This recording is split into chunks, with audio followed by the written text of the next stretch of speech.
Imagina que estás parado frente a un espejo en tu propia casa, y cuando miras el reflejo, ves algo que no debería estar ahí, algo que está observándote con atención, en lugar de simplemente imitarte. Hoy te voy a contar la historia de Severina, una mujer que compró una casa barata en el West Side de San Antonio y descubrió que los vidrios de esa casa no reflejaban, guardaban. Antes de empezar, deja tu like para que el canal siga creciendo y llegue a más personas. Suscríbete para que no te pierdas los próximos videos y comenta abajo de qué país nos estás viendo. Así puedo conocer mejor la audiencia y traer contenido cada vez más interesante para ti. Ahora sí, sin más vueltas, que comience la historia. La primera vez que vi algo raro en el espejo del pasillo fue un martes por la tarde, cuando pasaba con una canasta de ropa limpia y miré de reojo como siempre hago. Vi a mi hija Liorna parada frente a mí en el reflejo, con la boca moviéndose como si estuviera diciendo algo, pero ella estaba detrás de mí, fuera del ángulo que el espejo debería captar. Me quedé helada por un segundo, sin entender qué estaba viendo, porque la imagen en el espejo mostraba a Liorna de frente, mientras que en la realidad, ella estaba a mis espaldas revisando su celular. El reflejo de mi hija movía los labios sin sonido, repitiendo la misma sílaba una y otra vez, algo que parecía no o yo. No pude estar segura porque todo pasó muy rápido. Giré la cabeza de golpe para confirmar que Liorna estaba donde debía estar. Y sí, ahí estaba ella, normal, con los audífonos puestos y sin mirarme siquiera.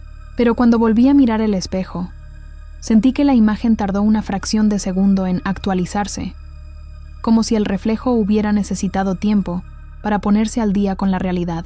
No le dije nada a Liorna en ese momento, porque soy de las que no inventan problemas donde no los hay. Además de que llevo toda mi vida siendo práctica y no me gusta andar buscando explicaciones raras para cosas simples. Esa casa la compramos hace 3 meses después de que el dueño anterior muriera. Y para nosotras fue como un milagro caído del cielo porque estábamos ahogadas en deudas y el alquiler del departamento donde vivíamos subía cada año.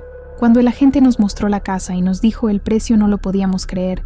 Era casi la mitad de lo que valían las otras casas del barrio.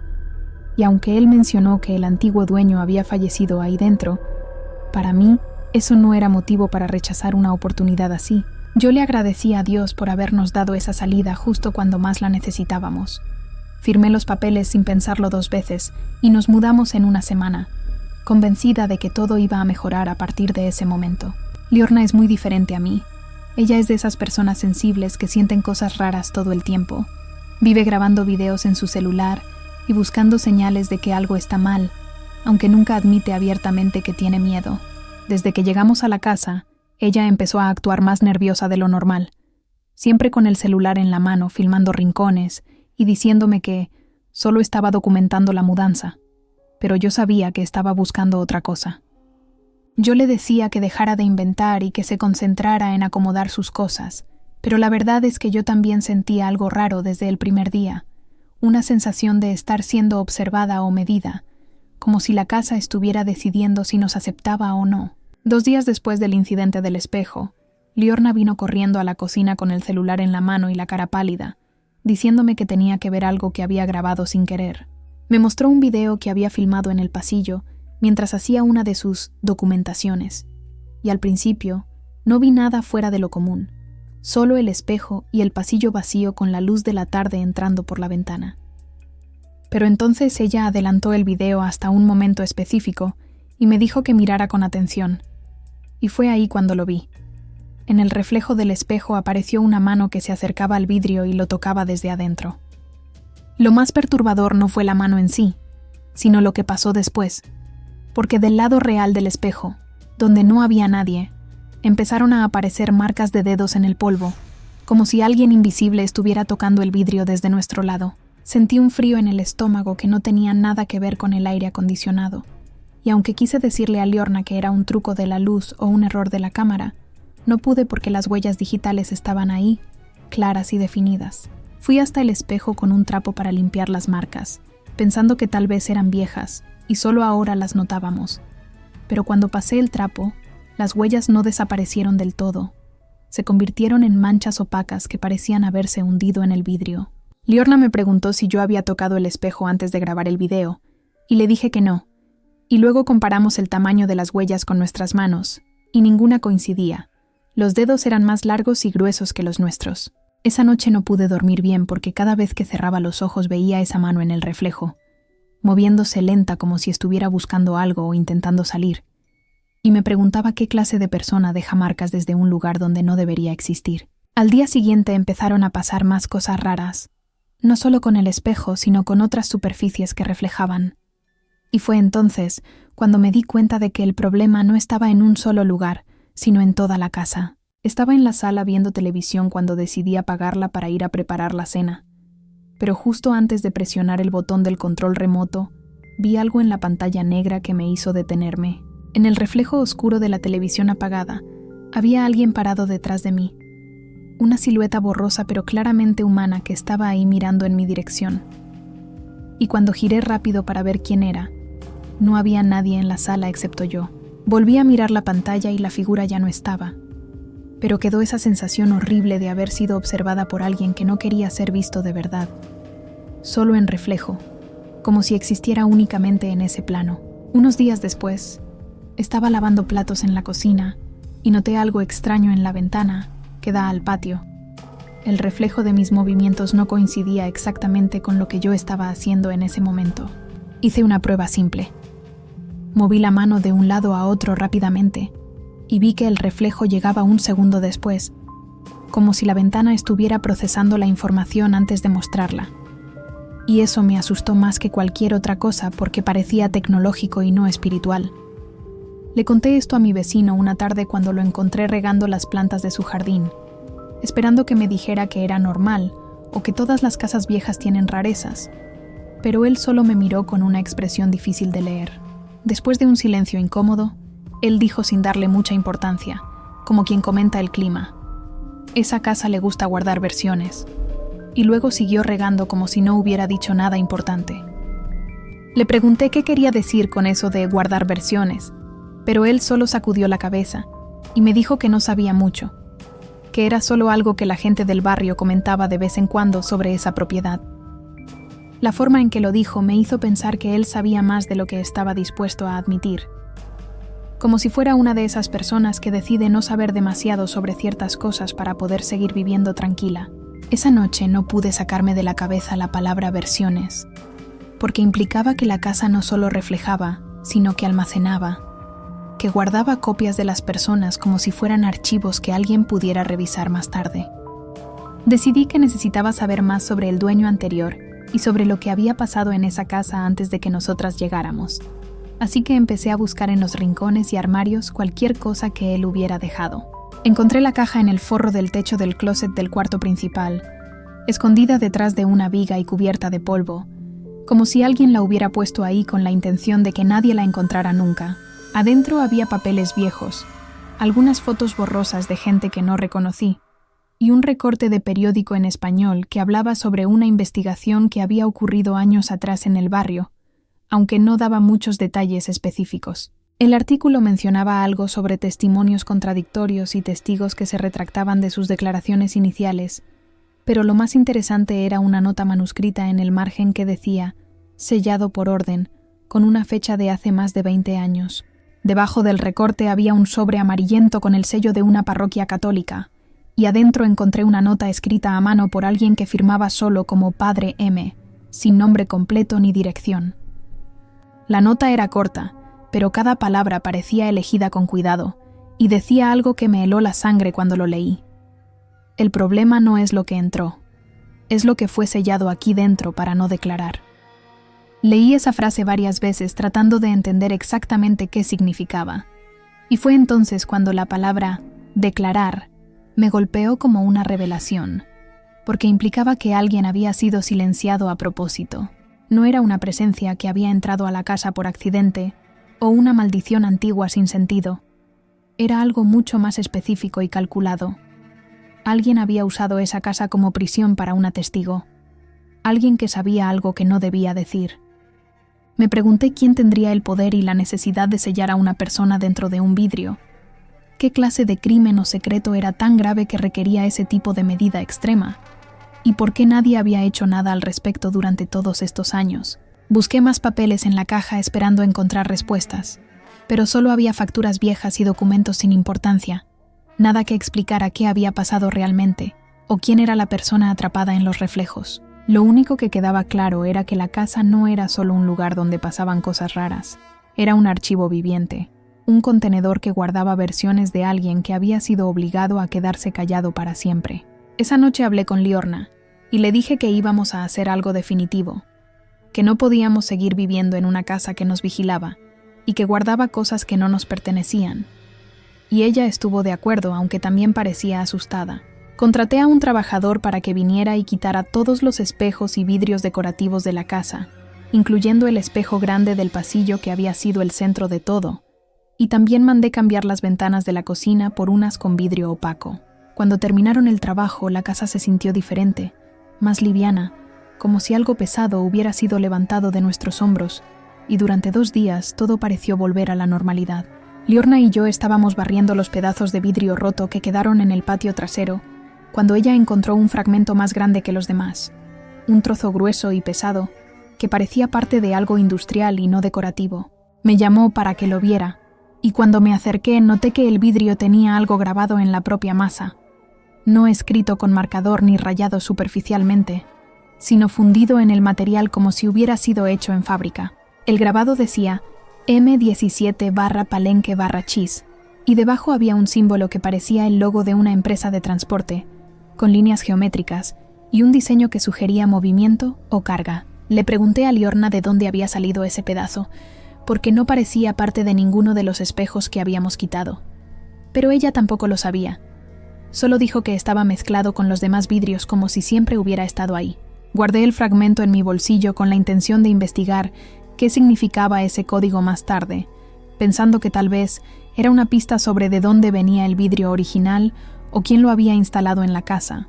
Al día siguiente salí temprano para hacer unas compras, y cuando regresé a la calle, vi algo que me hizo frenar en seco. Había un camión estacionado frente a mi casa, un camión de carga con el mismo símbolo exacto que había visto grabado en el vidrio. El camión no tenía ninguna razón para estar ahí porque nuestra calle es residencial y no pasan vehículos de ese tamaño normalmente. Y además, estaba estacionado justo en el lugar donde deberían estar pintados los números de mi dirección. Me acerqué al conductor que estaba revisando algo en un portapapeles y le pregunté si estaba buscando alguna dirección específica, tratando de sonar casual aunque mi corazón latía rápido. Él me miró confundido y me dijo que no, que solo se había detenido un momento para revisar la ruta. Y cuando le pregunté si conocía el apellido San Pedro, me miró como si estuviera hablando en otro idioma. Le mostré el fragmento de vidrio con el código grabado y el símbolo de la empresa, preguntándole si sabía qué significaba o de dónde venía, pero él sacudió la cabeza y me dijo que nunca había visto ese código en el sistema. Lo más extraño fue cuando me dijo que según su GPS, esa dirección no existía oficialmente, que el sistema mostraba un espacio en blanco donde debería estar mi casa, como si el lugar estuviera borrado de los mapas digitales. Me alejé del camión sintiéndome mareada y confundida, preguntándome cómo era posible que una casa real con documentos legales y facturas de servicios no existiera en el sistema de una empresa de transporte. Cuando entré a la casa y cerré la puerta, me di cuenta de que nada de lo que habíamos hecho había resuelto el problema real. Solo habíamos quitado las superficies donde se manifestaba, pero el mecanismo seguía funcionando en algún nivel que yo no entendía. Esa noche hablé con Liorna y le dije que íbamos a vender la casa, que no importaba si perdíamos dinero o si teníamos que volver a vivir en un departamento pequeño, porque ningún milagro financiero valía la pena si venía con este tipo de precio oculto. Ella estuvo de acuerdo sin pelear, lo cual me sorprendió porque pensé que iba a querer quedarse para investigar más, pero creo que ella también estaba cansada de sentirse observada todo el tiempo. Puse la casa en venta al día siguiente y contraté a un agente diferente del que nos la había vendido, alguien que no tuviera conexión con la historia anterior del lugar ni con el dueño muerto. No le conté al nuevo agente nada sobre los espejos, ni los reflejos, ni el código en el vidrio. Solo le dije que habíamos tenido una emergencia familiar y necesitábamos mudarnos rápido, y él aceptó la explicación sin hacer preguntas. Durante las semanas que siguieron mientras esperábamos que alguien comprara la casa, traté de vivir lo más normal posible, evitando mirar cualquier superficie que pudiera reflejar y manteniendo las luces encendidas todo el tiempo. Liorna guardó el fragmento de vidrio con el código grabado en una caja junto con otras cosas raras que había coleccionado durante nuestra estancia ahí, y aunque le dije que lo tirara, ella insistió en quedárselo como evidencia. No sé evidencia de qué exactamente, porque nunca fuimos a la policía ni intentamos investigar más sobre lo que significaba M17 Palenque. Pero supongo que ella necesitaba tener algo concreto que probara que no nos lo habíamos imaginado todo. La casa finalmente se vendió 2 meses después a una pareja joven que acababa de llegar de fuera del estado, y cuando firmamos los papeles sentí una mezcla de alivio y culpa por no advertirles sobre lo que habíamos vivido ahí. Me dije a mí misma que tal vez para ellos sería diferente, que tal vez la casa solo reaccionaba mal con ciertas personas, o que habíamos roto el patrón al quitar los espejos, pero en el fondo sabía que estaba mintiendo. El día que nos mudamos de vuelta a un departamento alquilado del otro lado de la ciudad, Liorna me preguntó si yo creía que la persona atrapada en los vidrios seguía ahí, o si había sido liberada de alguna forma. No supe qué responderle porque la verdad es que no tenía idea. Solo sabía que alguien había decidido hace muchos años que esa testigo no podía hablar, y que probablemente esa decisión seguía en pie sin importar quién viviera en la casa ahora. A veces pienso en la nota del padre que decía, sellado aquí dentro para no declarar. Y me pregunto qué habría declarado esa persona si hubiera tenido la oportunidad, qué secreto era tan peligroso que requería ese tipo de prisión permanente. También pienso en el código M17 Palenque Chis, y en el camión con el símbolo que apareció justo después de que encontramos el fragmento, y me pregunto si fue coincidencia o si alguien está monitoreando quién encuentra esas piezas. Liorna todavía tiene el fragmento de vidrio guardado en algún lugar de su cuarto. Yo lo he visto de vez en cuando ella no se da cuenta, y cada vez que lo veo, siento una punzada de miedo pensando que tal vez trajimos algo con nosotras. Pero hasta ahora no ha pasado nada raro en el departamento nuevo. No hay reflejos que se retrasen ni sombras en las pantallas apagadas, y poco a poco estoy empezando a creer que tal vez sí logramos salir a tiempo. El otro día Liorna me preguntó si alguna vez pensaba volver al West Side a ver la casa desde afuera, y le dije que no, que ese capítulo de nuestras vidas estaba cerrado y que no tenía ningún interés en abrirlo otra vez. Ella me miró con esa expresión que tiene cuando sabe algo que yo no sé, y me dijo que había buscado en internet información sobre Palenque en Chiapas, pero que no había encontrado nada relacionado con vidrios o empresas de transporte. Le dije que dejara de buscar, que algunas cosas es mejor no saberlas, y que mientras más investigaba, más probabilidades había de que algo o alguien notara su interés. Pero sé que ella no me hizo caso. Esa es la diferencia entre nosotras. Yo quiero olvidar y seguir adelante, mientras que ella necesita entender qué fue lo que vivimos y por qué, aunque eso signifique meter las manos en lugares oscuros. A veces en la noche, cuando no puedo dormir, pienso en todas las casas que tienen espejos viejos y vidrios antiguos, y me pregunto cuántas de ellas están guardando versiones de personas que fueron selladas ahí contra su voluntad. Me pregunto si hay una red completa de estos lugares, si el código en el vidrio es parte de un sistema más grande de transporte y almacenamiento, y si alguien en algún lugar tiene un registro de dónde está cada testigo silenciada. Pero luego me obligo a dejar de pensar en eso, porque sé que si sigo por ese camino, voy a terminar como Liorna, buscando respuestas que probablemente no quiero encontrar y que de todas formas no podría usar para nada útil. Lo único que sé con certeza es que esa casa en San Antonio ya no es mi problema, que alguien más está viviendo ahí ahora, y que cualquier cosa que pase de ahora en adelante no tiene que ver conmigo ni con mi hija. Aunque cada vez que paso cerca de una ventana o un espejo, me detengo un segundo más de lo necesario, solo para confirmar que mi reflejo hace exactamente lo que yo hago, y que no hay ningún retraso ni ninguna versión alternativa observándome desde el otro lado. Y cada vez que el reflejo coincide perfectamente con mis movimientos, siento un alivio enorme, seguido inmediatamente por la pregunta de si algún día dejará de coincidir y qué voy a hacer cuando eso pase. Porque algo me dice que esto no terminó realmente cuando vendimos la casa, que el fragmento de vidrio que Liorna guardó todavía lleva algo dentro, y que tarde o temprano alguien va a venir a buscarlo, o peor, va a venir a buscar a quien lo encontró. ¿Te gustó este video? ¿Quieres descubrir qué está pasando en Palenque, Chiapas, el lugar que apareció grabado en ese fragmento de vidrio? Entonces, mira el próximo video de esta serie. Muchas gracias por haber visto hasta aquí y nos vemos en el próximo video.